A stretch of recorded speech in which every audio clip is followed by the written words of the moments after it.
Hey guys, this is Deborah, back with you for another video. Please excuse my voice, I've just got a bit of asthma just playing up on me, so I hope you can hear everything all right. Today I'm going to be doing something that I haven't done before, and that is an encaustic painting, or an encaustic mixed media. And what that means is I'm going to be using wax as the medium to put everything down on the page. So I've got a melting pot here. This is a very old melting pot, but it still seems to work. And what I've got in there are some wax beads. Now maybe you can tell from the mess, but I already tried this once with a different type of wax and it didn't work. I had these wax beads in my stash, so I'm trying it again with these. When I did the first lot, you can see what happened. The paper that I put this on, so this is just a book page and a bit of brown paper, it's gone really cloudy. So I tried a bit of the wax beads. I just melted it with the heat gun on this piece, and it's much better. It's also a lot smoother to touch, whereas you can see from this, let me just get that. Just move my wax pot out of the way. Remember, when you're working with wax, it's very hot, so you need to be super careful. So if I take this is the one I did with the other wax, and you can see it's just cracking all over the place. Let's see if this one cracks. Look at that. Amazing, isn't it? So obviously I was using the wrong sort of wax, and that's why that didn't work. But not to be outdone by this, I'm trying again. What I've got is a board, and I just got this. It's called a canvas panel, and I got it from I don't know, Riot or somewhere like that. It's very hard, so you can't twist it, and it's just canvas stuck on a piece of, it might be a bit of board or something, I'm not really sure. You can see I've got wax all over the back of it from the first attempt. And I had it on the front too, but I've scraped it off with a credit card. So I still think it's going to be fine. And just a word of warning, apart from being hot, wax is messy. And when you're a messy crafter anyway like me, then double the mess and double the fun, one might say. So the other things I've got my palette knife out. I'm not sure if I'm going to need that. I've also got some tissue paper. And I want to do a picture of a house on here. So I've written the word home just with this watercolour pencil, and I've just written it in different ways. This technique here, I actually was watching a YouTube video of a lady who does these most amazing encaustic paintings, and she was doing that. And also she was talking about different types of calligraphy and things you can do for your encaustic paintings. I can't remember her name right now, but I'll leave the link in the description, so make sure you go and check her out. I've also got a brush, and I've called it wax so that I know when I go to use this is only for using with wax, because obviously once you've waxed with it, the hairs are going to be completely wrecked, and that's what's happened here.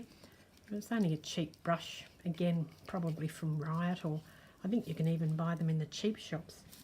And I just wanted to test this little bit of tissue where I've scribbled, because I'm not sure if when the wax hits it, if that's just going to completely, you know, blend and melt away. So I'm just going to dip my brush into my wax and just wax on top of that.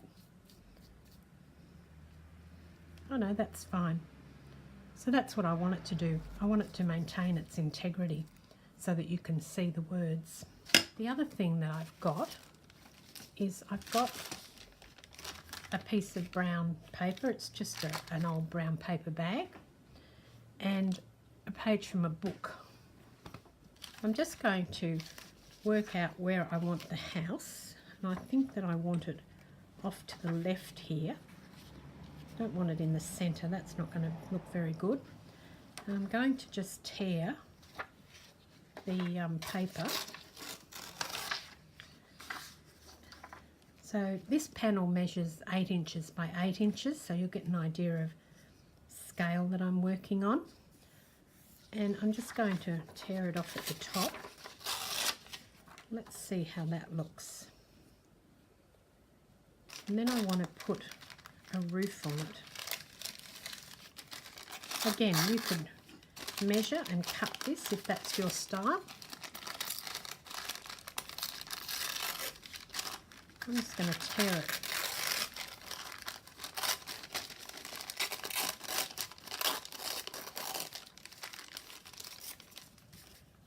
I want the roof bigger or wider out here than what the house is.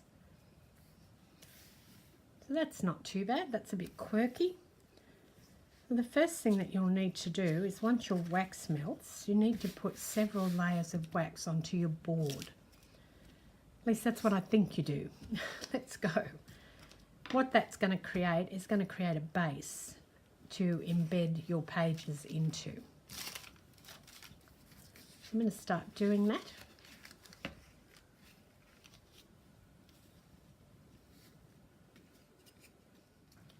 The other thing you'll need is a heat gun or some sort of tool to heat the wax.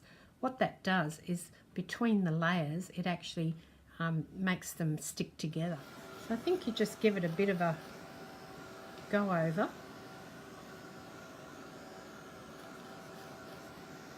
You don't melt it completely, you just sort of heat it up a bit so that the next layer will stick. We'll put some more wax on.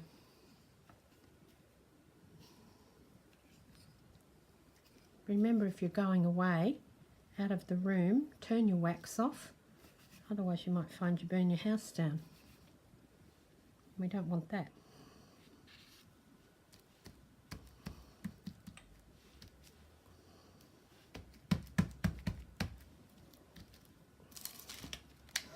Let's do a bit for the roof line. Oh, yeah, that didn't really work. I guess you could glue it on, I'm not really sure. And what I'm going to do, rather than use glue, I'm not sure how that glue is going to react, is I'm going to push that in there, and I'm going to push that down. I'm going to stick some more wax on top of it to stick it.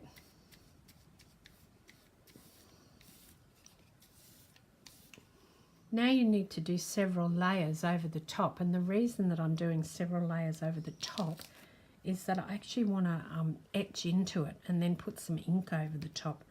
And you'll see what I mean as I go through that process. I'm going to try some of my words now and see how they go. Again, just I'm tearing them up.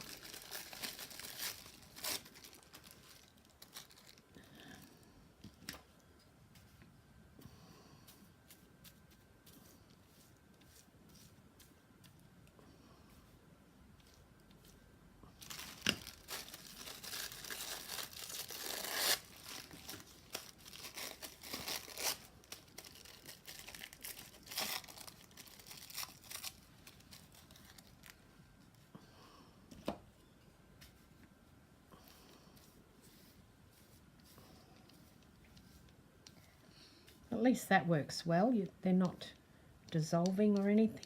They're going quite well.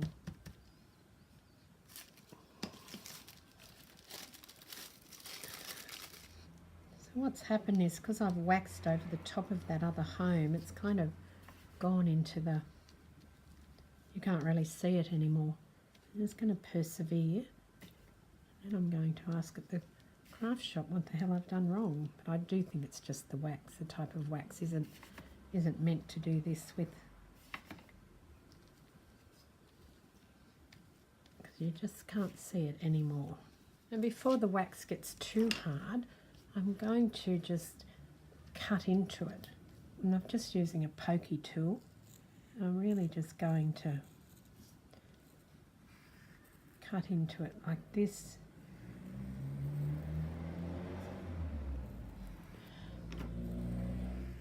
Because you want it to be a bit ragtag, so I'll do more than one line.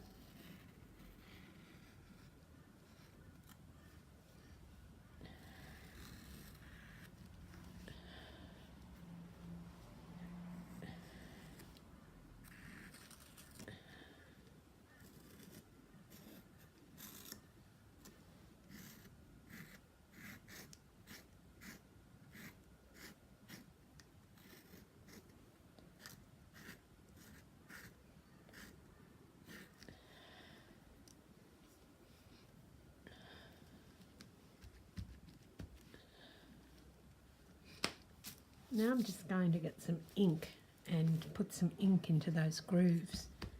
Still a bit warm. It's not too bad though. So I've got my Indian ink. It's just Kandahar drawing ink in Indian black. The plan is to get this ink into the grooves.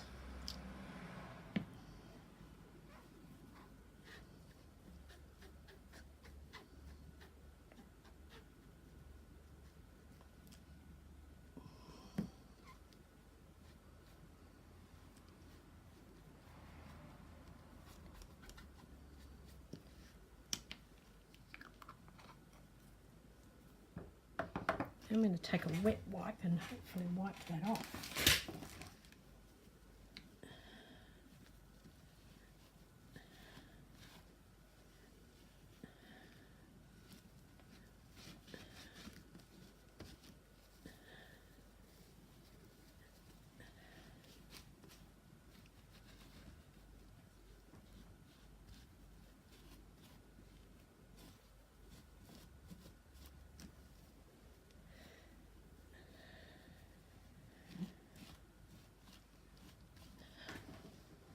I'm just going to put a bit of a postscript on the video that I did regarding my encaustic experiment, and this is the result of it, as you saw it earlier in the video.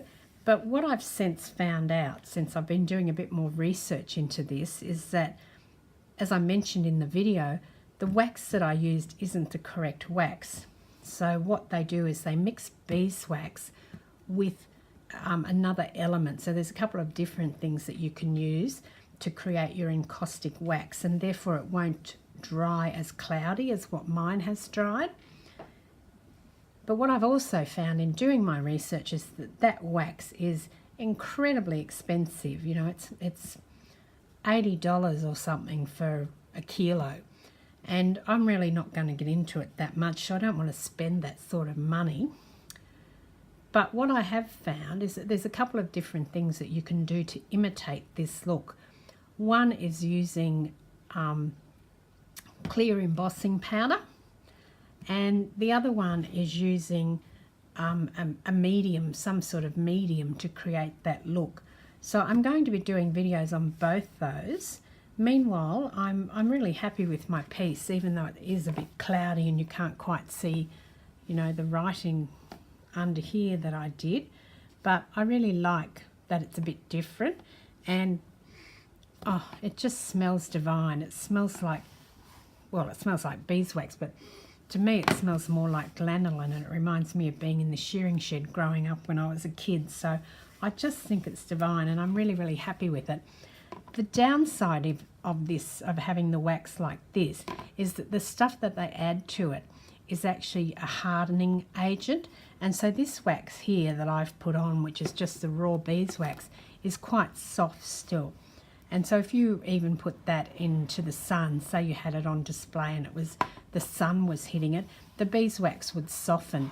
So you know you really can't use what I've used, but overall I'm happy with the result, and I've learned a lot about encaustics in my research over the last week or so. So I just wanted to add that into the end of this video so that you know that information too, and then you can determine whether or not you want to go full on with encaustics, or maybe have a look at the other videos that I'm going to be doing on faux encaustics when I get them done, which hopefully will be soon. So thanks very much for watching. Cheers.